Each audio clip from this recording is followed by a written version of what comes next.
ในไร่แล้วบ่บ่ยังบ้านในไร่เถอะเนาะอ๋ออันนี้เป็นเอาอยู่บ้านได้สแมัน้อยหรือสแมัใหญ่อ๋อเป็นประชาชนบ้านสแมัใหญ่นะทุกคนน้องๆเพิ่นมาหารายได้เสริมเนาะเพิ่นจะแกะแนวนี้เนาะ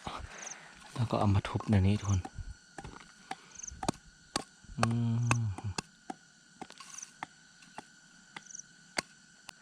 เบิ่งไอทุบเบิ่งดูเอามาวางให้ได้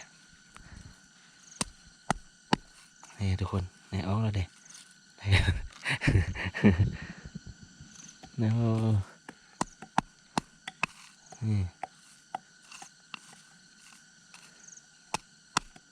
นี่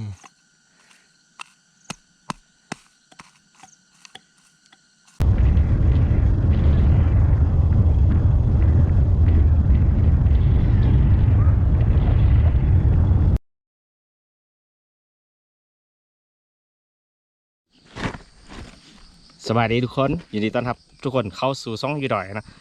มื้อนี้บอเทคมาใส่ยะทุกคนเนาะตอนนี้บอเทคกำลังกลับนะเดี๋ยวบอเทคว่าจะรีวิวเส้นทางลั่งฝนเนาะทุกคนเนาะลั่งฝนตกมาไล่มือเนาะเบิ่งว่าเส้นทางอยู่ใน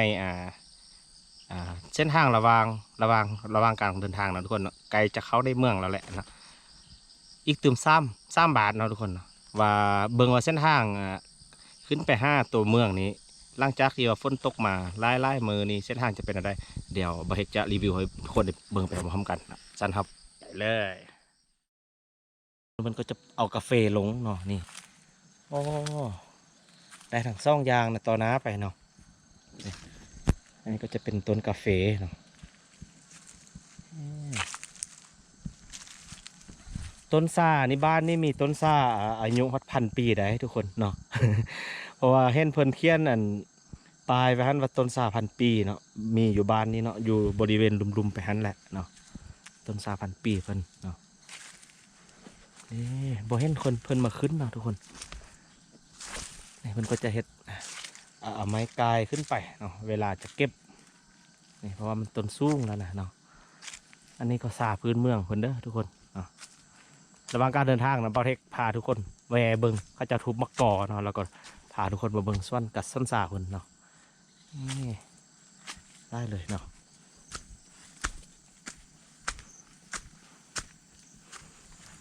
ตัวเทิงของทุนก็จะเป็นส่วนสามหมดเลยเนาะ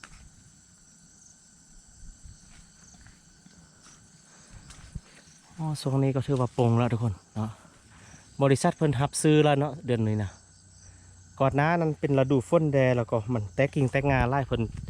นจะงดประมาณ3 เดือนเนาะหลังจากนั้นเพิ่นก็มาเก็บซื้อคือเก่าเนาะทุกคนนี่อันนี้ก็จะเป็นซาพื้นเมืองเพิ่นเนาะ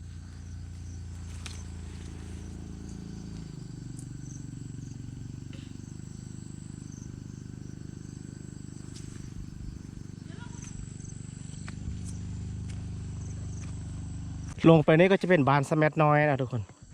ส่วนเทศบาลเมืองจะอยู่พุ่นเลี้ยวเห็นอยู่พุ่นนี่ก็คือเป็นการรีวิวเส้นทางระหว่างอะไรเงี้ยเดือนนี้ทุกคนเนาะโอ้เลี้ยวเห็นอยู่ไกลๆก็จะเป็นเทศบาลเมืองเนาะเรียกแปลงนั้นพุ่นเนาะแต่จากนั้นบริเฮกจะพาทุกคนไปเทศบาลเมืองหมดแหละเนาะอันนี้ก็จะเป็นส่วนซาพุ่นมดเลยเด้เส้นทางก็จะเป็นภูไปย่างเดียวทุกคนเนาะขึ้นมาตั้งแต่ไซยะมันแล้วก็ลงไปได้ไหมเนี่ยบนเส้นทางเดี๋ยวเห็นอยู่พูดจะเป็นเส้นทางไปเทศบาลเมืองเนาะเดี๋ยวเราไปเฮกจะไป